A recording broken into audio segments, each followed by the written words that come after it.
What's up, guys? It's Obelisk here, the guy with the strange name that cannot be explained. But what can be explained is this game and why I want to record it, because it's awesome. It's Quake 2, my favorite game in the series and one of my favorite of all time FPS games, my third favorite if you watch my top 10. I've been planning on recording this game for about 2 years now, but I finally am getting around to it, and I finally feel like I'm confident enough in my knowledge of the game to finally pull it off. Although there will be some slow parts, and I will remind you constantly that I'm not an expert as far as this game is concerned, so without any further ado, let's get into it. Look at that logo. And let me blow it up. Any day now. Kablam! There we go. And we're just going to skip the intro from there, and I just wanted to show that off because that's really epic. And there will be quite a few long loading screens in this game, just like in Quake 4 and Half-Life as well, for that matter. And but I won't be cutting them down like I will with the Rage loading screens. I just wanted to go ahead and I will still be working on the Rage LP more heavily than this for the time being, but I just wanted to get one of these videos out here so you guys can see what this LP is generally going to be like. So we start out with one weapon here. It's the blaster, which has unlimited ammo, and it's actually pretty good for hitting enemies at range because it has a steady shot that has no recoil, but it has a slow-moving projectile. And then we get the shotgun over here, which is, well, a shotgun, so it's therefore awesome. We have one enemy type we're fighting right now, which is the light Strog, and the, well, technically it's two enemy types. If it's the light Strog and the Strog with either a machine gun or a shotgun. I actually don't believe we'll be fighting the shotgun ones until later, but there's two more over here. I'm going to be going through these early parts really fast, so if you're like, whoa, whoa, whoa, what's going on here, where are you going, then I apologize, but I'm trying to get through this as quickly as possible, because there are some later parts in the game that I'll probably get lost in, and I don't want this LP to get too long, so I want, if it's going to drag its feet, I want it to drag its feet later in the game, so we're going to go ahead and make ourselves a save file here, because much like in Quake 4, Half-Life, and Rage, we will be saving quite frequently because there is only an autosave feature every time you enter in a new part of the level. So basically every time you hit a loading screen. And I don't know why that they didn't bother to change that technology with Rage, because like seriously, that's ancient technology at this point. This is 1997. But anyway, and that technology was true with Doom as well, which was 1993. But anyway, we have a new enemy in this room, and I wanted to go and get some more shotgun shells before I came in here. I'm not going to go and explore all those little areas there and get all the items. I just wanted to take that back route to get the shotgun and then come in here. In here we have the Enforcer, which is this guy right here with the chain gun on his arm. He's actually kind of tough at this point, and he can do quite a bit of damage to us, so he's probably the but he's a nice, you know, rugged enemy, and we'll be fighting quite a few of them throughout the game. I actually did not know what those guys were called for the longest time playing this game until I looked it up, but the fewer hits we can take from those guys, the better. But unfortunately, I'm not that good at dodging attacks in this game because we're playing on the Xbox 360 version, as you can probably tell already from the title of the video, and how my camera is controlling. Because if you were lucky enough to purchase a sealed copy of Quake 4 instead of a used one, you probably got the bonus disc. And on the bonus disc is some nice extra bonus features, which you probably appreciate, but not nearly as much as appreciating getting this entire game ported in its original state from the PC version onto the Xbox, and it's probably the best console version of this game there is. It's literally exactly the same as the PC version, including the ability to customize your controls and hotkey things. Even the multiplayer lobby system is similar, although there is no server for Xbox Live on this game, which is quite a damn shame because I would love to play this game online on the Xbox. But nothing's perfect, so we entered a new section of the level here. And there's going to be more Enforcers to kill, and the shotgun is good for that, of course, because we're about to get the machine gun though. So more on that in a second. There's also several other versions of the game. There's obviously the original PC version, which has an HD pack that was released for it, but obviously making the game look a lot better. But it doesn't really improve it all that much from what I hear. There's also the N64 and PS1 versions, which I do have the PS1 version, and I may make a few comparisons from this version to the PS1 version, but as far as you're concerned, this is the best port of the original version that you're going to get. And it's, like I said, for the Xbox 360. But like I said, with Half-Life, the Quake 2 engine is very chaotic. By the way, they use the same engine, just in case you didn't know. It's very chaotic with the aiming, so there will be quite a few sloppy moments of gameplay where I'm trying to like wiggle my way through corners or stuff or hit an enemy that's really hard to hit.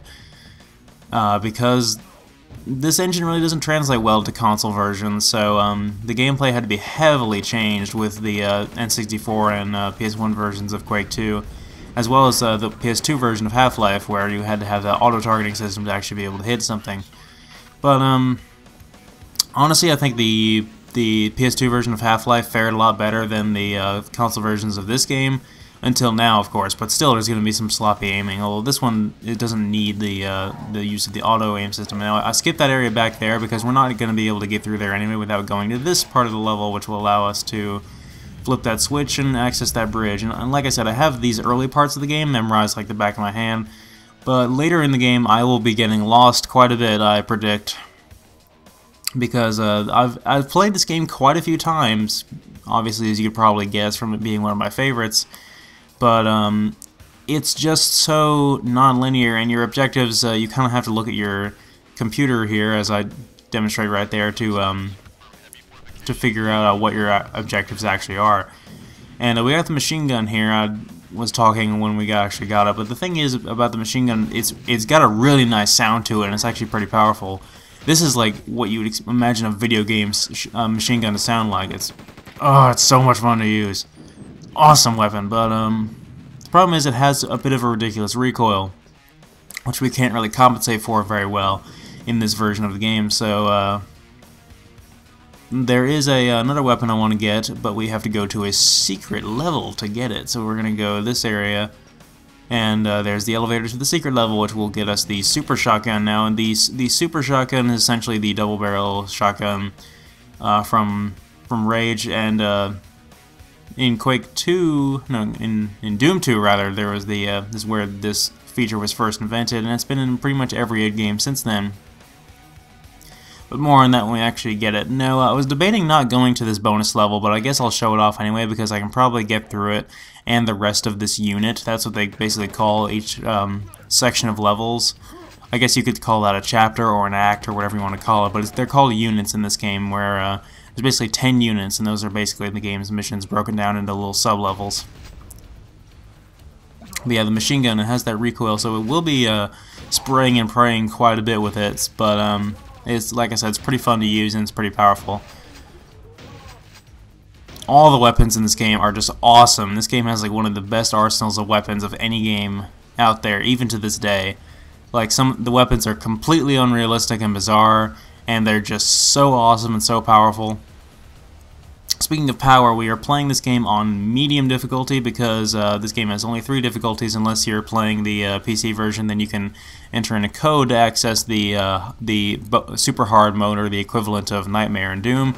And so otherwise the game just has an easy, medium, and hard settings, which I like because they're very honest with those settings. Easy is way too easy, hard is way too hard, so medium is the perfect in between, which is why I'm going to be playing it on that setting. Sorry if I'm not talking too much about the encounters. There's really not a whole lot I can say about them because even I'm not an expert on what to do in these encounters, so I'm pretty much just going with whatever I feel like doing at the time. I mean, there'll be some times where I'll be like, ooh, watch out for this enemy coming up, but most of the time I'm just going to be talking about other stuff because unless there's like a new enemy type. Ooh, there was a guy coming up behind me there, trying to dodge him while hitting that button with the blaster, but the ramp came up and killed him, but caused the ramp to come back down. Anyway, 2 more guys behind me. These the Strogg with the you can tell if they have a little bit more armor because there'll be less orange parts exposed, and the guys with the orange are the really weak guys. But yeah, our blaster is still okay at this point in the game, but we'll be since we already have the shotgun and the machine gun, we're getting ammo for it so readily that we should not have any problem trying to keep up here. Now, oh crap! Went the wrong way.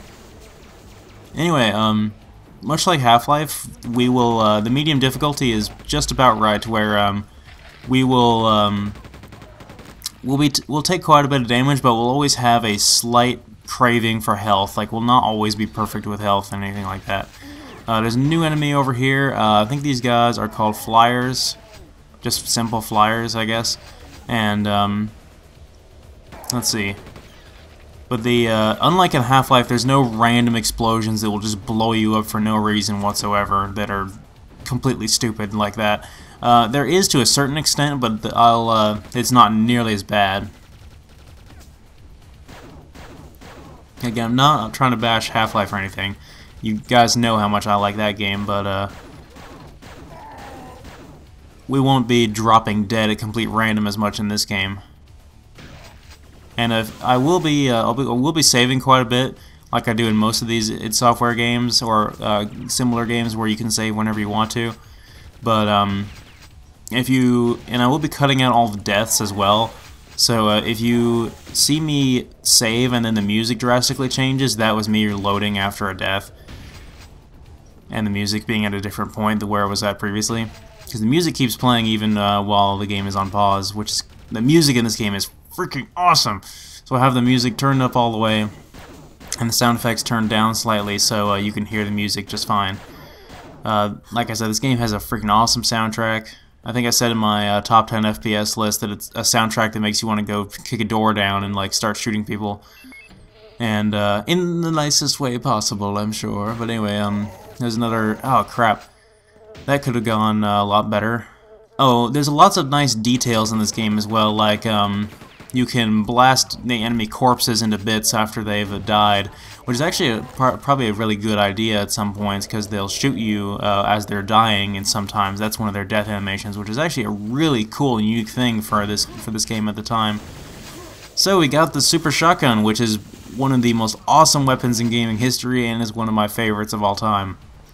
It's essentially just a double-barrel shotgun. It fires 2 shots instead of 1. And I'm running a little low on health, so before exiting the bonus level, I'm going to come down here and get some more. Because there's an adrenaline pack here, which will give us over 100 health. Just barely over 100. And so basically, much like in Rage and the other games, I'm using Rage as the analogy because that's a game I've already recorded and already given this example. But this trend started in Doom 2, where you had a shotgun that basically just fired 2 shotgun rounds at once instead of 1. So you could basically do more damage to enemies sooner and waste more ammo that way. But the problem is it scatters a lot more, so you kind of have to... This is a traditional shotgun where you have to use it better at close range. Because the thing with the normal shotgun is, while it does have quite a bit of spread to it, the projectiles will scatter as soon as they come out of the barrel of the gun, and then they will not continue to separate from each other regardless of how far the projectiles fly, if that makes any sense. So the shotgun is actually quite good at long range in this game because the shrapnel does not become any farther apart as it travels. It spreads immediately and stays as far apart as it'll ever get, if that makes sense. I mean, that's physically impossible. That's not the way shotguns actually work. But we won't hold that against it. But the Super Shotgun, on the other hand, and which is true in most id games actually, is the regular shotgun sort of can travel a good distance, but the Super Shotgun scatters quite a bit. It's not as bad as, like, say, the double-barrel shotgun in Gears of War 3, where you can literally only use it at point-blank range. Yeah, awesome music. Anyway, there's a new enemy type over here, which we will be dealing with quite easily with the Super Shotgun, called the Parasite. A man creates, a parasite says, "Where's my share?" Okay, I'm not sure if that's the exact quote, but hope you guys get that reference. Yeah, the Parasite is actually a really annoying enemy, as I said, but the Super Shotgun will make quick work of it. Now, I want to be really careful with that guy right there, because I don't want to blow up these exploding barrels right here, because I want to be able to jump up on them and get the quad damage up here. And the quad damage is exactly what it says it is. It's a self-explanatory power-up that will allow you to do 4 times the damage.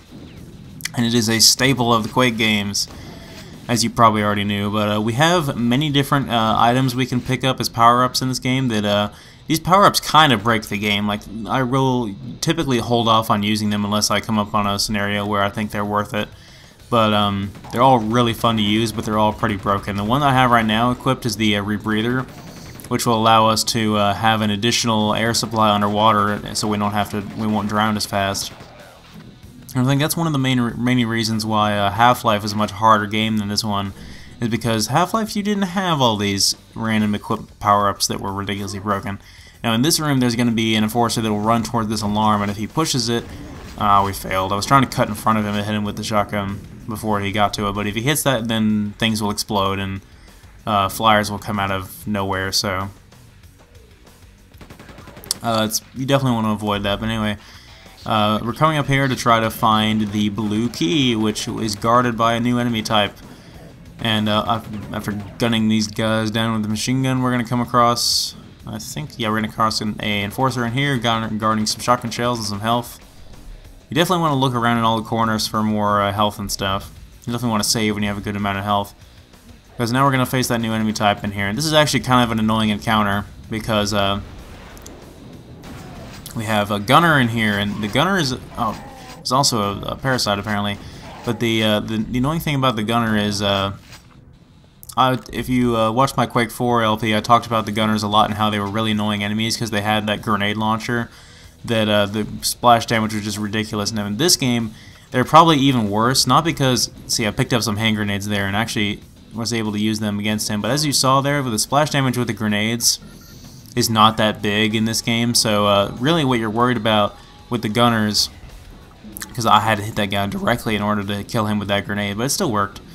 What you're worried about with the gunners is the fact that they spam like 6 or 7 grenades at you, and it's ridiculous to try to dodge all that crap. So I'll get infuriated at the gunners probably several times throughout this game by the end of it, especially when they start to become a lot more common in encounters. I picked up that environment suit on the way down on that tower there just by jumping off.